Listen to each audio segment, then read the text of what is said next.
Third, triangle lesson. अब triangle सबको पता है, ट्रायंगल लेसन सबको पता है, ट्रायंगल क्या होता है ये भी पता है।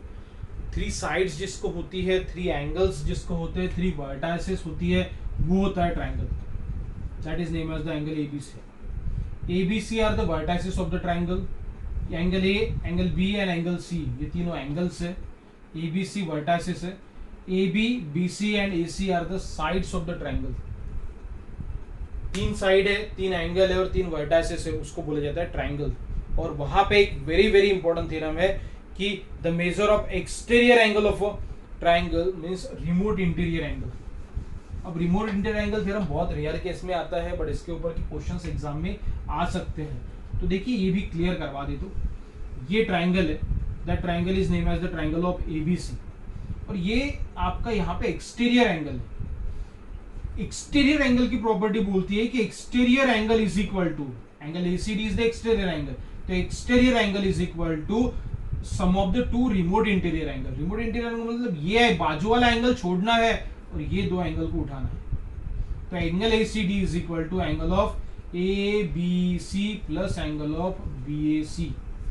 Exterior angle is equal to sum of the 2 interior angle. It means that angle of ACD is equal to angle ABC plus angle BAC. Clear that? ये होती है exterior angle property, और exterior angle property बहुत simple है। क्या बोला again? Exterior angle is equal to sum of 2 interior angle. But interior angle कौन से? उसके बाजू वाला है, मतलब linear pair वाला एंगल छोड़ के opposite वाले 2 angles। ये प्रॉपर्टी होती है एक्सटीरियर एंगल प्रॉपर्टी। ठीक है, अब एक्सटीरियर एंगल प्रॉपर्टी आपको आ गई, तो आपने एक वेरी वेरी इंपॉर्टेंट थ्योरम भी प्रीवियस लेसन में पढ़ा है कि sum of the 2 remote interior angle is 180 degree. ठीक है, sorry, sum of the 3 angles of a triangle is 180 degree, मतलब ट्रायंगल के तीनों एंगल की सम 180 होती है। ये आपने प्रीवियस लेसन में ही पढ़ लिया था, उसी के बेस के कुछ क्वेश्चंस यहाँ पे है 3.1 एक्सरसाइज में। तो 3.1 में आपको एंगल एसीडी फाइंड करना है, एंगल ए और एंगल बी दिया हुआ है, remote interior angle property find करिए तो आपको एंगल एसीडी मिलेगा 110 डिग्री। सेकेंड क्वेश्चन है 3 एंगल्स दिए हुए, उसमें से 2 दिया हुआ है, तीसरा फाइंड करना है, एंगल सम प्रॉपर्टी यूज करो। सॉरी, क्वेश्चन नंबर 3, आपको 3 angles are given, find the measure of each angles. तीनों एंगल दिए हुए, हर एक एंगल आपको फाइंड करना है, तो डेफिनेटली आप कर पाओगे। ट्रायंगल के तीनों एंगल की सम 180 होती है, मतलब x plus x minus 20 plus x minus 40, ये तीनों एंगल की सम कितने डिग्री होती है? 180। इसके हिसाब से आपको सॉल्व करना है। क्लियर? उसके बाद क्वेश्चन नंबर 4, ये भी बहुत ईजी है। ठीक है, तो क्वेश्चन नंबर 1 2 3 4 सभी इजी होने के कारण आप डेफिनेटली उसको कर पाओगे। नेक्स्ट आता है क्वेश्चन नंबर 5। तो क्वेश्चन नंबर 5 की कुछ डायग्रामेटिकल अपन कुछ क्वेश्चंस को सॉल्व करने की कोशिश कर। तो इस तरह से क्वेश्चंस था ये। ठीक है, ये दिया हुआ है आपको 140, ये दिया हुआ है z, यहाँ पे x है, ये है y, और आपको ये दिया हुआ है 100। ठीक है, बहुत सिंपल है। जेड फाइंड करना है तो लीनियर पेयर अप्लाई करो। ये 140 है तो लीनियर पेयर मतलब angle Z plus 140 is equal to कितना रहेगा? 180। तो angle Z is equal to 180 minus 140 is equal to 40 degree. मिल गया? ये लीनियर पेयर है। y कितने का होगा? y is equal to 80 degree. Clear? अब एंगल जेड और y मुझे मिल गया, जेड और y मुझे मिल गया, तो ऑटोमेटिकली x फाइंड कर सकते हो। x का कितना रहेगा? 60 डिग्री। ठीक है, angle sum property of triangle, तो angle x plus angle y plus angle z is equal to 180 degree. Sum of the interior angle, sum of the angle of a triangle is 180 degree. तो angle x find करने के लिए angle y की value and angle z is 40 degree is equal to 180। Okay, it means angle x is equal to 60।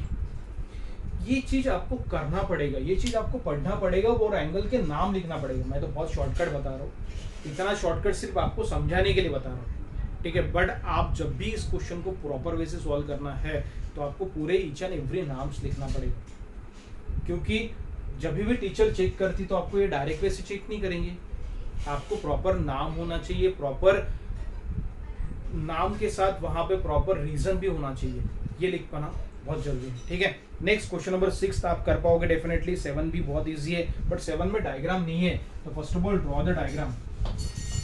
Okay, अब diagram को draw करिए, उसके बाद उसको सॉल्व करिए। क्वेश्चन नंबर 7 देखते।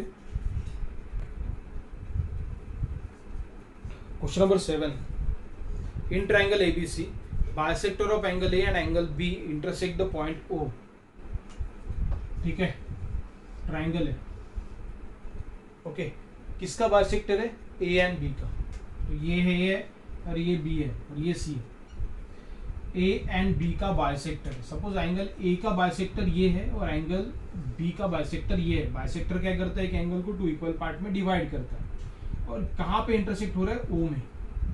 और आपको वहां पे क्लियरली दिया हुआ है कि एंगल सी आपका 70 डिग्री है। ठीक है, देन फाइंड AOB। AOB आपको फाइंड करना है। चलिए इसको भी ओरली बता दो। एंगल बाइसेक्टर क्या करता है? एक एंगल को 2 इक्वल पार्ट में बाइसेक्ट करता है, मतलब ये x है तो ये भी x रहेगा, ये y है तो ये भी y रहेगा। ठीक है, angle sum property of the triangle की बात करते हो तो in triangle of ABC, in triangle of ABC angle sum property, या लिख सकते हो sum of the angle of a triangle is 180 degree. इसका मतलब angle A plus angle B plus angle C is equal to 180। Angle A में 2 angle है, x plus x, angle B y plus y, angle C 70 is equal to 180। Clear that? Okay, twice x plus twice y is equal to 110 degree.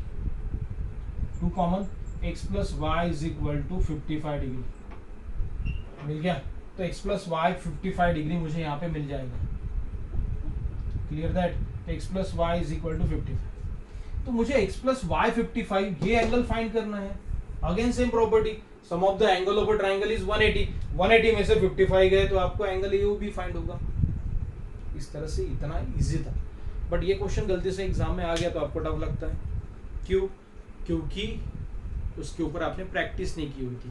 तो मैं यही बात बता रहा हूँ कि जितना ज़्यादा प्रैक्टिस करोगे डेफिनेटली आपको पेपर भी इजी जाएगा और लेसन भी इजी होगा। अब जिन बच्चों को ये वीडियोस देख रहे होंगे और ये वीडियोस देखने के बाद जिन बच्चों ने कहीं ना कहीं मिस कर लिया एक आधा टॉपिक और उसको ऑटोमेटिकली ये समझ में नहीं आएगा। आपने ईच एंड एवरी टॉपिक पढ़े होंगे, ईच एंड एवरी वीडियोस आपने केयरफुली देखे होंगे, तो ये वीडियोस जो आज बन रहा है वो ऑटोमेटिकली आपको बहुत ईजी लगेगा। मतलब आपको लगेगा कि ये 1 2 3 जो बहुत ईजी लेसन है, मैं इसमें तो आउट ऑफ ले सकता हूँ, डेफिनेटली ले सकते हैं। ठीक है, next question number 8 is again very important, ये भी आप करिए। नेक्स्ट क्वेश्चन नंबर 10 ये भी आप करिए। ठीक है, नेक्स्ट आता है congruence triangle. The congruence triangle के लिए मैंने 4 टेस्ट बताई थी। ओके, पहला टेस्ट है ASA। कॉन्ग्रुएंस ट्रायंगल के लिए 4 टेस्ट ASA। ठीक है, सेकेंड जो है SAS, एंड थर्ड जो है वो है SSS, एंड फोर्थ है हाइपोटेन्यूस साइड टेस्ट। तो ऐसे 4 टेस्ट है। ये चारों टेस्ट क्या दिखाना है ये आप सबको मैंने क्लियरली उस वीडियोस में बताया था, वो चैप्टर। ASA मतलब angle side angle, side angle side test, side side side test, hypotenuse side test. Clear that? Okay, मतलब ये चारों टेस्ट कब यूज होती है समझ में आया? 2 एंगल और एक साइड हो तो ASA टेस्ट यूज होगा। बट आपको मैंने ये बात क्लियरली बताया था कि जब भी टेस्ट अप्लाई करते हो तो क्लॉकवाइज या अदरवाइज एंटी क्लॉकवाइज सेम होना चाहिए। क्लॉकवाइज और एंटी क्लॉकवाइज सेम है तो ऑटोमेटिकली वो टेस्ट एग्जैक्टली अप्लीकेबल होगी। मतलब एक तो क्लॉकवाइज होना चाहिए, अदरवाइज एंटी क्लॉकवाइज होना चाहिए। तो नेक्स्ट 3.2 एक्सरसाइज पे आता हूँ। तो 3.2 में क्वेश्चन नंबर 1 से लेके क्वेश्चन नंबर 6 तक के सभी क्वेश्चंस में एक्टिविटीज दी हुई है, बहुत इजीली पार्ट दिया हुआ है। अब जैसे क्वेश्चन नंबर 5 में एक्टिविटी नहीं दी हुई है तो क्वेश्चन नंबर 5 कंफ्यूजन ना होना चाहिए, तो मैं बता देता हूँ। डायग्राम से ही सॉल्व करने की कोशिश करते हूँ। ये है इस तरह से diagram. Okay, that is name as the A B C D.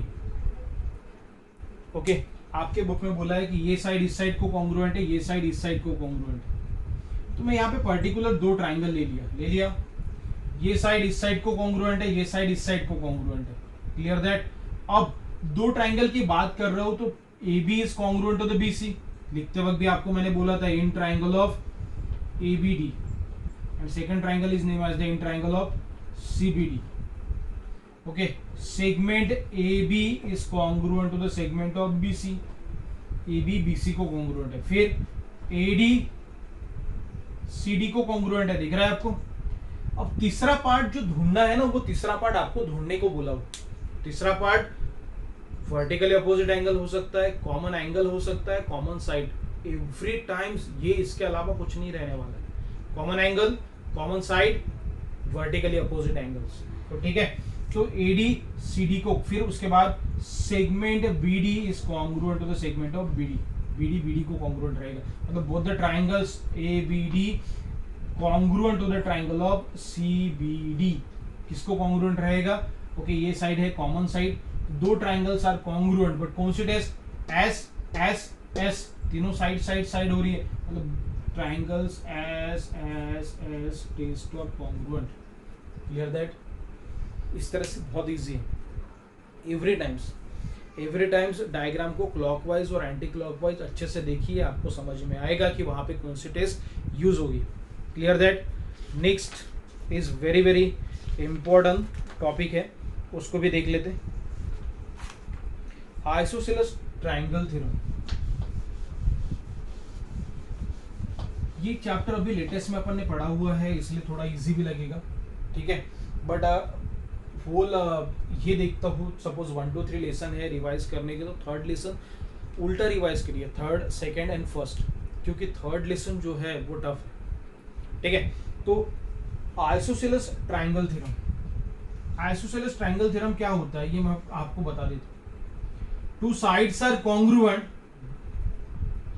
Then opposite angles are congruent. दो साइड कॉन्ग्रुएंट हो गए तो उसके अपोजिट एंगल भी कॉन्ग्रुएंट होती है, और यही सेम थ्योरम यहां पे भी यूज होता है। टू एंगल्स आर कॉन्ग्रुएंट, दो एंगल कॉन्ग्रुएंट है तो देन अपोजिट साइड भी कॉन्ग्रुएंट होती है। क्या बोला? Two angles are congruent then opposite sides are congruent, two sides are congruent then opposite angles are congruent. ये थे आइसोसेलेस ट्राइंगल के दोनों थ्योरम्स। ओके, मतलब सपोज ये ट्राइंगल एबीसी है, टू साइड्स आर कॉन्ग्रुएंट, मतलब side A B is congruent to the side of A C, A B A सी को congruent है, मतलब बी भी सी को कॉन्ग्रुएंट रहेगा। अब यहाँ पे suppose that name as the A B C, तो एंगल बी एंगल सी को कॉन्ग्रुएंट है, इसका मतलब ही साइड ए बी इसको कॉन्ग्रुएंट रहेगा साइड ए सी को। समझ में आया? ये था आपका isosceles triangle theorem. Clear that. अब ये आइसोसेलेस ट्राइंगल थ्योरम के बाद मैं पेज पलटा के देखता हूँ तो मुझे very very important property 30 degree 60 degree 90 degree, ये थ्योरम, ये चैप्टर बहुत बड़ा लेसन। ठीक है, पहले दो लेसन थोड़े छोटे छोटे थे, ये थोड़ा सा बड़ा दिया हुआ है। तो वहाँ पे एक थ्योरम दिया हुआ है, it's very very important theorem 30 60 90। Activity based theorem है, गलती से एक्टिविटी नहीं है तो आपको स्टेटमेंट भी आ सकती है। क्या है? 30 degree angle is half of the hypotenuse. Suppose ये ट्राइंगल है और ये ट्राइंगल में ये आपका 30 है, ये 60 है, तो ये आपका 90 है, तो 60 डिग्री के opposite side, that name as the ABC. 30 degree के अपोजिट साइड, 30 डिग्री के अपोजिट साइड, क्या नाम है 30 डिग्री के opposite side? BC is equal to half of the hypotenuse. And 60 degree के अपोजिट साइड, 60 डिग्री के opposite side, that name as the AB, AB is equal to √3/2 times of hypotenuse। ठीक है, half of the hypotenuse, hypotenuse का नाम क्या है? Half of the AC, √3/2 times of AC। ये था 30 60 90 डिग्री थ्योरम। क्या है? 30 डिग्री के opposite side is equal to half of the hypotenuse, 60 degree के opposite side is equal to √3/2 times of hypotenuse. Same theorem 45 45 90 degree की बात करता हूँ तो ये भी 45 डिग्री है, ये भी 45 डिग्री है, ये 90 डिग्री है, तो यहाँ पे 45 45 90 डिग्री थ्योरम में ऐसा होता है कि A B is equal to B C is equal to 1/√2 times of hypotenuse. It means that 1/√2 times of A C. That is the 45 45 90 degree theorem. Clear that. इस तरह से आप ये दोनों कर सकते हो. नेक्स्ट मैं आता हूँ तो नेक्स्ट मीडियंस. अब मीडियन क्या होता है ये भी मैं क्लियर करवा देता हूँ. सपोज ये ट्राइंगल है. इस ट्राइंगल में that triangle is name as the triangle of ABC. और ये पॉइंट है, point D is the mid point. Point D is the mid point of BC. D BC का मिड पॉइंट है तो AD is a median. AD क्या है? Median. Point D is a mid point of BC तो AD is a median. और median के लिए property होती है. मीडियन के लिए क्या होती है? प्रॉपर्टी. क्या है मीडियन के लिए प्रॉपर्टी? तो वहां पे मीडियन के लिए आपको प्रॉपर्टी जो दी हुई है वो है B D is equal to half of A C. Means A D is equal to half of B C. ये मीडियन के लिए प्रॉपर्टी है. A D is equal to half of B C. Clear that. ये property को दिमाग में रखिए. But ये प्रॉपर्टी तभी यूज होती है जब एंगल ए राइट एंगल होना चाहिए. एंगल ए राइट एंगल है, मतलब एंगल बी ए सी तुम्हारा राइट एंगल प्रॉपर्टी है. तो ये राइट एंगल होने के कारण यहाँ पे एडी मीडियन है. तो मीडियन के लिए प्रॉपर्टी होती है कि AD is equal to half of the B C. AD half of the B C. Clear that. ये था मीडियन की प्रॉपर्टी. ओके. मीडियन क्या होता है, मीडियन की प्रॉपर्टी क्या होती है. उसके बाद सेंट्रॉइड क्या होता है. जितने मैं मीडियंस निकालता हूँ, यहाँ पे और एक मीडियन निकाल लिया, दूसरा मीडियन निकाल लिया. ये जो पॉइंट होता है ना, ये पॉइंट मीडियन के सेंटर को बोला जाता है सेंट्रॉइड. तो सेंट्रॉइड का रेशो हमेशा 2:1 रहता है. 2:1 मतलब यहाँ से स्टार्ट करता है तो ये 2, ये छोटा सा 1, ये बड़ा दिख रहा है, ये 2, ये छोटा सा 1. मीडियन का रेशो 2:1 रहता है. Clear that. उसके ऊपर तुम्हारा 3.3 एक्सरसाइज है. और 3.3 बहुत ज़्यादा ईजी है, बहुत ज़्यादा ईजी है. वो आपको सबको सॉल्व करना आएगा डेफिनेटली. ओके. अब किसी कंफ्यूजन होता है तो ये क्वेश्चन में कंफ्यूजन होता है तो बहुत सिंपल है. आइसोसेलेस ट्रायंगल, जैसे पहला क्वेश्चन की बात कर रहा हूँ तो उस क्वेश्चन में ऐसा कुछ दिया हुआ है ना. ये है आपका x, यह है b, यह है c, यह है a. ठीक है. यह है 50. ठीक है. ये और ये कॉन्ग्रुएंट है, मतलब x कितने डिग्री का होगा? 50. Isosceles triangle property. उसके बाद नीचे की बात कर रहा हूं तो ये आपको y है और ये आपका 60 डिग्री है. अब मुझे एक बात बताओ, ये 60 है तो ये भी तो कितना रहेगा? 60, क्योंकि again is the isosceles triangle. तो आपको ये पूरा कितना रहेगा? फिर एडिशन कर लो 110 डिग्री. तो वही वहां पे फाइंड करना है. Clear that. तो ये होप सो आप सभी को आएगा. नेक्स्ट वेरी वेरी इंपॉर्टेंट, मतलब परपेंडिकुलर बाइसेक्टर थ्योरम और एंगल बाइसेक्टर थ्योरम, ये आपको करना है. ठीक है. परपेंडिकुलर बाइसेक्टर क्या करता है? एक सेगमेंट को 2 इक्वल पार्ट में डिवाइड करता है. और एंगल बाइसेक्टर क्या करता है? एक एंगल को 2 इक्वल पार्ट में डिवाइड करता है. ये दोनों थ्योरम अपन ने देखे थे. उसके बाद 3.4 एक्सरसाइज टोटली उसी के बेस पे है. बट वहां पे एक प्रॉपर्टी बताना चाहता हूँ. एंगल बाइसेक्टर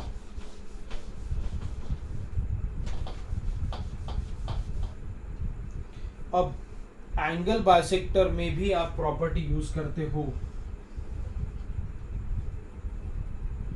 ठीक है. ये सपोज बाइसेक्टर है. बाइसेक्टर क्या करता है? 2 एंगल को इक्वल पार्ट में डिवाइड करता है. तो ये बाइसेक्टर है. तो ये जो पॉइंट है यहां से यहां तक के और यहां से यहां तक के, ये सपोज परपेंडिकुलर है तो ये और ये भी इक्वल होता है. ये और ये भी इक्वल्स होता है. अब ये दोनों इक्वल है तो ये और ये भी इक्वल होता है angle bisector theorem. Clear that. Perpendicular bisector क्या करता है? एक सेगमेंट है, इस सेगमेंट को सपोज ये पॉइंट है और यहाँ से परपेंडिकुलर बाइसेक्टर करना है तो ये और ये 2 इक्वल पार्ट में डिवाइड करता है. It's a perpendicular bisector. तो लाइन बाइसेक्टर और ये एंगल बाइसेक्टर थोड़ा सा कंसेप्चुअली दिमाग में रखिए, बहुत ज़्यादा इजी होते हैं. और ग्रेटेस्ट और स्मॉलेस्ट एंगल क्या होती है ये मैं बताता हूँ. जिसका एंगल बड़ा है उसके साइड भी बड़ी होती है. Suppose that triangle is name as the ABC. ये 80 है, ये 60 है. रिमेनिंग एंगल ये 80 है, ये 60 है. 80 + 60 इज 140 डिग्री. तो रिमेनिंग एंगल इज 40. अब मुझे यहाँ पे बताइए सबसे बड़ा एंगल कौन सा है, 80 वाला मतलब बी। सबसे छोटा क्या है, 40 वाला सी। ये बढ़िया, मतलब जिसका एंगल बड़ा उसकी साइड भी बड़ी होती है। Angle B is greater than angle C. जिसका एंगल बड़ा उसकी साइड भी बड़ी है, तो angle B is greater than the angle of C, तो देयरफॉर बी बड़ा है, इसका मतलब उसकी अपोजिट साइड भी बड़ी है, तो ए सी बड़ी रहेगी as compare to A B. ये है इनइक्वालिटीज प्रॉपर्टी। सेम जैसे एंगल के लिए होता है ना, सेम साइड के लिए भी होता है। जिसका एंगल बड़ा उसके अपोजिट साइड भी बड़ी रहती है, जिसका एंगल छोटा उसके अपोजिट साइड भी छोटी होती है। एंगल बी बड़ा है तो उसके अपोजिट साइड ए सी ये बड़ी होगी। एंगल सी छोटा है तो उसके अपोजिट साइड छोटी होगी। सेम साइड में भी होगा। अब साइड की बात कर रहा हूं तो ये सपोज ट्राइंगल है, ये 3, ये है 4, ये है 5। अब एक्स वाई जेड आप मुझे क्लियरली बता सकते हो कि कौन सा एंगल छोटा है और कौन सा बड़ा है। जिसकी साइड बड़ी उसका अपोजिट एंगल बड़ा, जिसकी साइड छोटी उसका अपोजिट एंगल छोटा। अब ये साइड सबसे बड़ी कौन है, 5। ये बड़ा है, इसका अपोजिट एंगल भी बड़ा रहेगा, मतलब y is greater than angle z and angle x। Okay, सबसे स्मॉलेस्ट एंगल रहेगा z, सबसे ग्रेटर एंगल रहेगा y, क्योंकि ये 3 है सबसे स्मॉलेस्ट, तो उसका अपोजिट एंगल भी छोटा रहेगा। क्लियर दैट, समझ में आया। ये थी प्रॉपर्टीज ऑफ इनइक्वालिटीज। और यहाँ पे उसके बाद एंड लास्ट कंसेप्ट आता है सिमिलैरिटी। लास्ट कंसेप्ट क्या आता है, सिमिलर ट्रायंगल। अब सिमिलर ट्रायंगल मतलब दो ट्रायंगल को मुझे सिमिलर दिखाना है। दो ट्रायंगल को क्या दिखाना है, सिमिलर। आप सबको दो ट्रायंगल को सिमिलर दिखाना आता है। ओके, अब सिमिलैरिटी की जो टेस्ट है वो 10th क्लास में पढ़ेंगे, ये भी मैंने बताया था। अब दो ट्रायंगल को सिमिलर दिखाना ये भी 10th क्लास में पढ़ा है, ये बताना है। सर अपने को जो है ना यहाँ पे ये है कि triangle ABC similar the triangle of PQR है। दो ट्रायंगल सिमिलर है मतलब उसके करस्पॉन्डिंग साइड का रेशियो इक्वल होता है। It means that AB upon PQ is equal to BC upon QR is equal to AC upon PR। ये तीनों side AB upon PQ, BC upon QR आणि AC PR, ये तीनों के corresponding side का ratio equal होगा। तीनों के करस्पॉन्डिंग साइड का रेशियो इक्वल होगा। Clear that. Triangle ABC PQR को सिमिलर है, इसका मतलब उसके करस्पॉन्डिंग साइड का रेशियो इक्वल होता है। क्लियर दैट, कोई कंफ्यूजन है, समझ में आ गया। ओके, मतलब आपको कभी कभी ये क्वेश्चन में दिया रहा है तो दो साइड दी रहेगी तो इसी साइड फाइंड करना है, तो डेफिनेटली आप कर पाओगे। तीनों साइड इक्वल लिखिए। अब two triangles are similar then each and every angles are congruent and every sides are congruent। Angle A किसको congruent रहेगा, एंगल P को। एंगल B किसको congruent रहेगा, एंगल Q को। And angle C is congruent to the angle of R। और 3 angles are congruent then corresponding side का ratio भी equal होता है। two triangles are similar then corresponding side का रेशियो इक्वल होता है, मतलब AB PQ BC QR and AC PR। Clear that, समझ में आया। तो इसी के बेस पे तुम्हारा 3.5 एक्सरसाइज है। होप सो आप सबको वीडियोस देख के समझ में आया होगा। देन लास्ट प्रॉब्लम सेट होता है उसका, तो प्रॉब्लम सेट आप ही को करना है। और प्रॉब्लम सेट बहुत इजी होते हैं, कुछ क्वेश्चन टफ होते हैं, तो वहाँ पे जो इंपॉर्टेंट क्वेश्चंस मैंने उस वक्त बताया होंगे वही क्वेश्चन करिए, बाकी को आप नहीं भी किया तो भी चलेगा, क्योंकि ईच एंड एवरी स्कूल में आपको प्रॉब्लम सेट नहीं आते हैं। कोई कोई स्कूल प्रॉब्लम सेट पूछता है, कोई कोई स्कूल प्रॉब्लम सेट नहीं पूछता है। तो आपके स्कूल में आपने पर्टिकुलर बोला है कि सर प्रॉब्लम सेट आएगा या मैम प्रॉब्लम सेट आएगा, तो डेफिनेटली आप प्रॉब्लम सेट करिए, अदरवाइज नहीं भी किया तो भी चलेगा। ठीक है, तो ये था 1 2 3 लेसन का रिवीजन। अब रिवीजन तो हो गया, सब कुछ हो गया। अब मैं एक बात लास्ट में बताता हूँ, पेपर पैटर्न क्या रहेगा। पेपर पैटर्न ये रहेगा, पेपर पैटर्न में जो यहाँ पे पेपर्स बनने वाले हैं वो या सर मैम जो भी लेने वाले हैं वो 50% पेपर आपका objective in the sense of MCQ base रहेगा, अदरवाइज एक्टिविटी बेस रहेगा। तो मैथ्स की बात कर दो तो मैथ्स में MCQ और एक्टिविटीज आपका 50% रहेगा और रिमेनिंग 50% आपका डिस्क्रिप्टिव पेपर रहेगा। डिस्क्रिप्टिव मतलब लिखने वाला, ठीक है। MCQ and objective means MCQ and activity base आपका 50% रहेगा, मतलब 20 marks for that and 20 marks for that. Clear that इधर उधर हो सकता है, ओके इधर उधर थोड़ा सा हो सकता है कि it may be possible upon descriptive question ज़्यादा आ गए तो कोई प्रॉब्लम नहीं, बट 1 2 3 लेसन आपको बहुत अच्छे से कर लिया ऑटोमेटिकली आपके स्कूल के लिए भी अच्छा हो जाएगा, मतलब इन द सेंस स्कूल में भी यही लेसन है तो आपको डेफिनेटली स्कूल में हेल्प होगी। अभी आपने रिवाइज और अच्छे से पढ़ लिया तो जब स्कूल की एग्ज़ाम आएगी तो ज़्यादा पढ़ने की ज़रूरत नहीं रहेगी, सिर्फ उस टाइम आपको रिवाइज करना पड़ेगा। तो डेफिनेटली पूरा दिन है आपके पास, पूरा नेक्स्ट डे आपका पेपर है तो डेफिनेटली आप उसको अच्छे से पढ़ सकते हो, ठीक है। तो आज के लिए इतना ही, ये यही पे एंड कर दे। होप सो रिवीजन आपको सबको समझ में आया होगा, चैप्टर 1 2 3 को अच्छे से अपने रिवाइज कर लिए, डेफिनेटली पूरे के पूरे क्वेश्चंस नहीं लिए बट मैंने कंसेप्चुअली क्लियर करने की कोशिश किया, तो ठीक है।